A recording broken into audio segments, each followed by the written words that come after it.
Hi all. അപ്പോൾ ഇന്ന് discuss ചെയ്യാൻ പോകുന്നത് യൂണിറ്റ് 5-ലെ ഒരു ടോപ്പിക്കാണ് financial allocation for education and related planning issues. അപ്പോൾ ഇതിൽ പറയുന്നത് introduction, evaluating investment, policy goals and funding recommendations, core issues and concept, strategic objectives for future growth, then MCQ. ഇത്രയും കാര്യങ്ങളാണ് ഇതിൽ നമ്മൾ ഡിസ്കസ് ചെയ്യാൻ പോകുന്നത്. അപ്പോൾ ഫസ്റ്റ് പറയുന്നത് introduction, the importance of financial allocation. So ഡെഫിനേഷനാണ് പറയുന്നത്, financial allocation is the strategic distribution of the funds and resources to support the entire education system. അപ്പോൾ ഇതിൽ റിസോഴ്സസ് എന്ന് പറയുന്നത് infrastructure, teacher salaries, technology etcetera. അപ്പോൾ financial allocation എന്നത് വിദ്യാഭ്യാസ രംഗത്തെ വിവിധ മേഖലകളിലേക്കുള്ള, അതായത് അടിസ്ഥാന സൗകര്യങ്ങൾ, അധ്യാപകരുടെ ശമ്പളം, സാങ്കേതിക വിദ്യ മുതലായവയ്ക്കുള്ള ഫണ്ടുകളുടെയും വിഭവങ്ങളുടെയും, അതായത് റിസോഴ്സസിൻ്റെയും കാര്യക്ഷമമായ സപ്പോർട്ട് ചെയ്യുന്ന ഒരു പ്രക്രിയയാണ് ഫിനാൻഷ്യൽ അലോക്കേഷൻ എന്ന് പറയുന്നത്. Then effective planning ensures these resources are used efficiently to improve the educational outcomes. ഇതിൻ്റെ ഒരു ഗോളായിട്ട് പറയുന്നത്, ഇത് വളരെ ശ്രദ്ധയോടെ ആസൂത്രണം ചെയ്യുകയാണെങ്കിൽ അല്ലെങ്കിൽ പ്ലാനിങ് ചെയ്യുകയാണെങ്കിൽ ഈ വിഭവങ്ങൾ, അതായത് ഈ റിസോഴ്സസ് എന്ന് പറയുന്നത് ഉചിതമായി ഉപയോഗിച്ച് വിദ്യാഭ്യാസത്തിൻ്റെ നിലവാരം തന്നെ മെച്ചപ്പെടുത്താം എന്നാണ് പറയുന്നത്. അതായത് effective planning ensures these resources are, അതായത് for infrastructure, teacher salaries, technology, അതൊക്കെ used efficiently to improve the educational outcomes. And ഇതിൻ്റെ സിഗ്നിഫിക്കൻസ് എന്ന് പറയുന്നത്, financial investment in education is crucial for a country's socio economic development and reflects its national priorities. ഒരു രാജ്യത്തിൻ്റെ സാമൂഹിക സാമ്പത്തിക വികസനത്തിനും അതുപോലെ തന്നെ ദേശീയ മുൻഗണനകളെ പ്രതിഫലിപ്പിക്കുന്നതിനും വിദ്യാഭ്യാസത്തിൽ ഈ ഫിനാൻഷ്യൽ അലോക്കേഷൻ എന്നത് ആവശ്യമാണ് എന്നാണ് പറയുന്നത്. അടുത്തതായിട്ട് പറയുന്നത് evaluating investment, the GDP benchmark. So നിക്ഷേപത്തിൻ്റെ മൂല്യനിർണ്ണയം, GDPയുടെ മാനദണ്ഡത്തിൽ നിക്ഷേപത്തിൻ്റെ മൂല്യനിർണ്ണയം എന്താണെന്നാണ് പറയുന്നത്.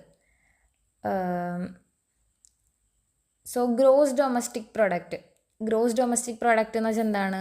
It is the market value of all the final goods and services produced within a country, including all the private and public consumption, government outlays, investment.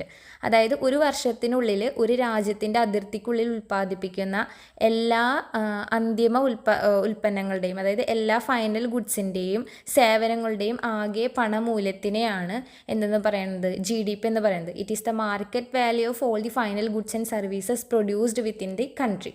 അതാണ് GDP.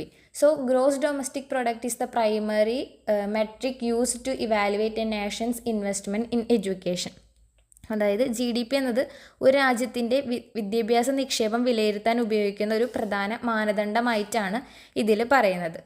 Then GDP measurement. GDP can be determined using 3 main approaches. First one, the productive approach, sum of outputs, and the expenditure approach, sum of total expenditure, and the income approach, sum of the producer's income എന്നത്. അതായത് എന്താണ് product approach എന്ന് പറഞ്ഞാൽ എന്താണ്? ഉൽപ്പന്ന രീതി. പിന്നെന്താണ് expenditure എന്ന് പറഞ്ഞാൽ എന്താണ്? ചെലവ്. ദെൻ ഇൻകം എന്ന് പറഞ്ഞാൽ എന്താണ്? വരുമാനം. So this spending covers both current and capital expenses on educational institutions regardless of whether they are public or private. പൊതുചെലവിൽ ഇപ്പോഴത്തെ ചെലവും അതുപോലെ തന്നെ എന്താണ് മൂലധന ചെലവും, അതായത് ക്യാപിറ്റൽ എക്സ്പെൻസസും ഉൾപ്പെടുന്നുണ്ട്. പൊതുചെലവെന്ന് പറയുന്നത്, അതായത് പബ്ലിക് എക്സ്പെൻഡിച്ചറിൽ ഇപ്പോഴത്തെ കറണ്ട് ചെലവും അതുപോലെ തന്നെ ക്യാപിറ്റൽ എക്സ്പെൻസസും ഉൾപ്പെടുന്നുണ്ട്. അത് സർക്കാർ, സ്വകാര്യ വിദ്യാഭ്യാസ സ്ഥാപനങ്ങൾ എന്നിവയ്ക്ക് വേണ്ടിയിട്ടാണ് ഉപയോഗിക്കുന്നത്. സോ ഇത്രയാണ് ഇതിൽ പറയുന്നത്. ദെൻ അടുത്തതാണ് policy goals and funding recommendations. 6% of GDP target. Both the Kothari Commission 1964 to 66 and the National Education Policy NEP 2020 unequivocally recommended increasing public expenditure on education to a substantial goal of 6% of the GDP. അതായത് കോതാരി കമ്മീഷൻ്റെയും ദേശീയ വിദ്യാഭ്യാസ നയത്തിൻ്റെയും വിദ്യാഭ്യാസ രംഗത്തെ പൊതുചെലവ് GDPയുടെ 6% വർദ്ധിപ്പിക്കണമെന്നാണ് ശുപാർശ ചെയ്തിട്ടുള്ളത്. Then funding mechanism. The education cess, a specific tax surcharge, is a significant and non-lapsable source of revenue earmarked exclusively to fund education schemes. വിദ്യാഭ്യാസ cess എന്നത് വിദ്യാഭ്യാസ പദ്ധതികൾക്കായി മാത്രം വിനിയോഗിക്കാവുന്ന ഒരു പ്രത്യേക നികുതി വരുമാന ഉറവിടമാണ് എന്നാണ് പറയുന്നത്. വിദ്യാഭ്യാസ സെസ് എന്നത് വിദ്യാഭ്യാസ പദ്ധതികൾക്കായിട്ട് മാത്രം വിനിയോഗിക്കാവുന്ന ഒരു പ്രത്യേക നികുതി വരുമാനത്തിൻ്റെ ഉറവിടമാണ്. അടുത്തത് കോർ ഇഷ്യൂസ് ആൻഡ് കൺസെപ്റ്റ്സ് ആണ്. എന്താണ് പ്ലെബനൈസേഷൻ ആണ്. So this concept is a core objective aiming to create a more democratic and inclusive system by making education accessible to the common people and the masses, moving away from a system restricted to the elite. So പ്ലെബിനൈസേഷൻ എന്ന് പറയുന്നത് വിദ്യാഭ്യാസം പൊതുജനങ്ങൾക്ക് ലഭ്യമാക്കുക എന്നതാണ് ഇതിൻ്റെ ഒരു മെയിനായിട്ടുള്ള ലക്ഷ്യം എന്ന് പറയുന്നത്. ദി കോർ ഒബ്ജക്റ്റീവ് എന്താണ്? Aiming to create a more democratic and inclusive system by making education accessible to the common people and the masses. അതായത് വിദ്യാഭ്യാസം പൊതുജനങ്ങൾക്ക് ലഭ്യമാക്കുക എന്നതാണ് ഇതിൻ്റെ ലക്ഷ്യം. ഇത് ജനാധിപത്യപരമായ വിദ്യാഭ്യാസ സംവിധാനത്തിനായി ശ്രമിക്കുന്നതിനെ ആയിട്ട് സൂചിപ്പിക്കുന്നു എന്നാണ് പറയുന്നത്. ദെൻ ഇതിലടുത്തൊരു കൺസെപ്റ്റാണ് കൊമേഴ്സ്യലൈസേഷൻ എന്ന് പറയുന്നത്. This is identified as a challenge referring to the practice of treating education as a for-profit business, which typically leads to a greater inequality and limited opportunities for the poor. So commercialisation അഥവാ വാണിജ്യവൽക്കരണം എന്ന് പറയുന്നത് വിദ്യാഭ്യാസത്തെ ലാഭലക്ഷ്യമാക്കി കാണുന്ന പ്രവണതയാണിത്. അതായത് ഇതുവഴി ഇന്നീക്വാളിറ്റിയും അതുപോലെ തന്നെ limited opportunities for the poor ആണ്. അതായത് ഇതുവഴി സമത്വക്കുറവും സാമൂഹ്യ വ്യത്യാസവും വർദ്ധിക്കുന്നു എന്നാണ് പറയുന്നത്. വിദ്യാഭ്യാസത്തെ ഒരു ലാഭലക്ഷ്യമാക്കി, അതായത് ഒരു കച്ചവടമാക്കി കാണുന്ന ഒരു പ്രവണതയാണ് ഇവിടെ കാണുന്നത്. അതുവഴി ഇന്നീക്വാളിറ്റിയും അതുപോലെ തന്നെ ലിമിറ്റഡ് ഓപ്പർച്യൂണിറ്റീസ് ഫോർ ദ പുവറും ഒരു സാമൂഹിക വ്യത്യാസങ്ങളും ഇവിടെ കാണുന്നു എന്നാണ് പറയുന്നത്. Then challenges to equity. Despite constitutional provisions for equality, issues like poverty, corruption, and the lack of resources continue to prevent equal access to education. അതായത് സമത്വത്തിന് വെല്ലുവിളികൾ നേരിടുകയാണ്. ഭരണഘടനയിൽ സമത്വ വ്യവസ്ഥകൾ ഉണ്ടായിട്ട് പോലും ദാരിദ്ര്യം, അഴിമതി, വിഭവങ്ങളുടെ കുറവ് എന്നിവ സമാന അവസരം തടസ്സപ്പെടുത്തുന്നു എന്നാണ് പറയുന്നത്. ദെൻ അടുത്തതാണ് strategic objectives for future growth. So historical focus. Education was recognized as the main tool for development in the 10th, 11th and 12th 5-year plans, focusing on access, equity and quality. അതായത് 10, 11, 12 5-year plans പ്രകാരം വിദ്യാഭ്യാസം വികസനത്തിനുള്ള പ്രധാന ഉപാധിയായി പരിഗണിച്ചിരിക്കുന്നു എന്നാണ് പറയുന്നത്. So ഇതിൻ്റെ പ്രധാന ലക്ഷ്യങ്ങൾ അഥവാ കീ ഒബ്ജക്റ്റീവ്സ് എന്ന് പറഞ്ഞാൽ the main goal of financial planning are to reduce the inequalities, improve equity and quality of learning, strengthen infrastructure, provide better teacher training and prepare the students for future challenges. അതായത് main goals of financial planning are അസമത്വം കുറയ്ക്കുക, to reduce inequalities and to improve improve equity and quality of learning. പഠന നിലവാരം മെച്ചപ്പെടുത്തുക, അടിസ്ഥാന സൗകര്യങ്ങൾ ശക്തിപ്പെടുത്തുക, അധ്യാപിക പരിശീലനം മെച്ചപ്പെടുത്തുക, വിദ്യാർത്ഥികളെ ഭാവിയിലെ വെല്ലുവിളികൾക്ക് തയ്യാറാക്കുക, prepare students for future challenges. And the conclusion, proper planning and utilization of the funds are essential to strengthen the education system and facilitate the social and economic growth. So ശരിയായ ആസൂത്രണവും അതുപോലെ തന്നെ ഫണ്ടുകളുടെ ഉചിതമായ വിനിയോഗവും വിദ്യാഭ്യാസ സംവിധാനത്തെ ശക്തിപ്പെടുത്തുകയും സാമൂഹ്യ സാമ്പത്തിക വളർച്ചയ്ക്ക് വഴി തെളിക്കുകയും ചെയ്യുന്നു എന്നാണ് പറയുന്നത്. അടുത്തത് MCQ ആണ്. ക്വസ്റ്റ്യൻ ട്രൂ ഓർ ഫോൾസ് ആണ്. The Kothari Commission recommended that the public expenditure on education should reach 4% GDP. Option A true, option B false. So answer എന്ന് പറയുന്നത് ഓപ്ഷൻ ബി ഫോൾസ് ആണ്.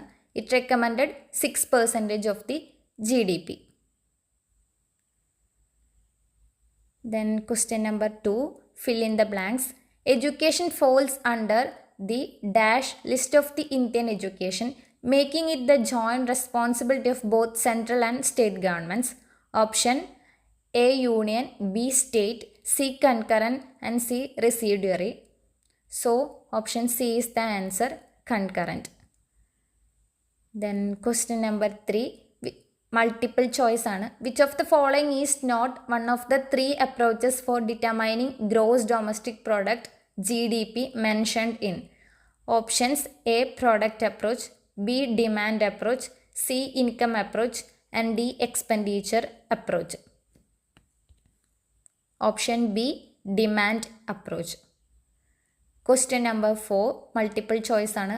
The core goal of the concept of plebiscitization in education is to: Option A, restrict education to the elite, B, increase privatization, C, make education accessible to the common people or masses, and D, focus only on vocational training. So answer C, make education accessible to the common people or masses. Question number 5, true or false ആണ്. Public expenditure on education only includes the current public expenditure on state-run institutions. Option A, true, and option B, false. So answer is B, false ആണ്. It includes current and capital expenditure on both public and private education institutions. Question number 6, fill in the blanks.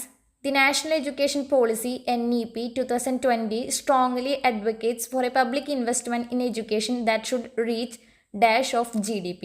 Option A, 3%, option B, 6%, option C, 10%, and option D, 4.5%. So answer is option B, 6%. Question assertion reasoning ആണ്. Assertion: commercialization of education is linked to inequality and a lack of opportunities for the masses. Reason: commercialization refers to treating education as a for-profit businesses. Options: A, both A and R are true. R is the correct explanation of A. Then both A and R are true, but R is not the correct explanation of A. R is true, but R is false. A is true, but R is false. And A is false, but R is true. So the answer is both A and R are true. R is the correct explanation of A. The for-profit nature of the commercialization leads to unequal opportunities. Question number 8, multiple choice ആണ്.